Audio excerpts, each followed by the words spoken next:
আজিজনগরের কিছু কুলাঙ্গার, কিছু বালু খেকু, কিছু পাহাড় খেকু, এই সন্ত্রাসীরা সন্ত্রাসী কায়দায় বেলাল আহমদকে শারীরিকভাবে তারা টর্চার করেছে এবং তারা তার থেকে জোরপূর্বক মোবাইল ফোন ছিনতাই করে আইডি কার্ড সহ তারা ছিনতাই করে নিয়ে গেছে। আমরা সবাই লামা উপজেলার জনগণ আমরা শান্তি সম্প্রীতি বজায় রাখার জন্য আমরা সর্বদা সচেষ্ট। পার্বত্য এলাকায় বীর বাহাদুর সিং মহোদয়ের নেতৃত্বে, যোগ্য নেতৃত্বে এই এলাকায় কখনো অশান্তি হয়নি। আমরা সাংবাদিকরাও অশান্তি সৃষ্টি করতে চাই না। আমরা আপনাদের সকল হাড়ির খবর জানি, কিন্তু আমরা কখনো অন্যায়ভাবে কোনো কিছু করতে চাইনি। আপনারা লামার মানুষকে পেয়ে আজিজনগর আমরা বেদম পিটানে পেটাইছেন, আপনারা মোবাইল ছিনতাই করেছেন। আমরা চাইলে তার প্রতিদান এবং তার প্রতিঘাত আমরা করতে পারতাম, আমরা করিনি। আমরা চুপ রয়েছি। আমরা চুপ রয়েছি উপজেলা চেয়ারম্যান এবং মেয়র মহোদয়ের সিদ্ধান্তের উপরে। ওনারা কি সিদ্ধান্ত দেন এরপর আমরা আমাদের সিদ্ধান্ত গ্রহণ করব। আমরা আইনিভাবে আমরা সামনের দিকে অতিক্রম হব।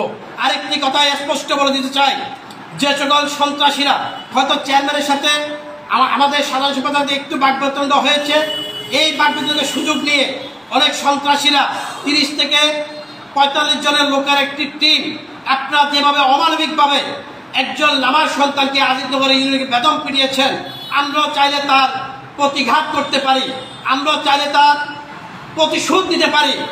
আমরা যদি আজিজনগর যে আপনারা পেটাবেন, আপনারা লামা আসলে আমরা পেটাতে পারি, কিন্তু আমরা এখনো শান্ত রয়েছি। আমরা পাল্টা আঘাত করতে শিখিনি। আমরা শ্রদ্ধা সম্মান বোধ জানি। আমরা কারো গায়ে আঘাত করি না।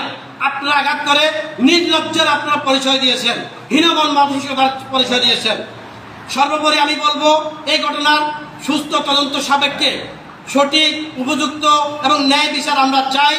যদি তার মধ্যে যদি আমরা ন্যায় বিচার না পাই এবং কালক্ষেপণ করা হয়, সাংবাদিকদেরকে নিয়ে যদি ফেসবুকে আপনারা আর উল্টাপাল্টা কোনো কমেন্টস করেন, কোনো ধরনের স্ট্যাটাস দেন, কোনো ধরনের মন্তব্য করেন, সামনে থেকে আমরা চুপ করে বসে থাকবো না।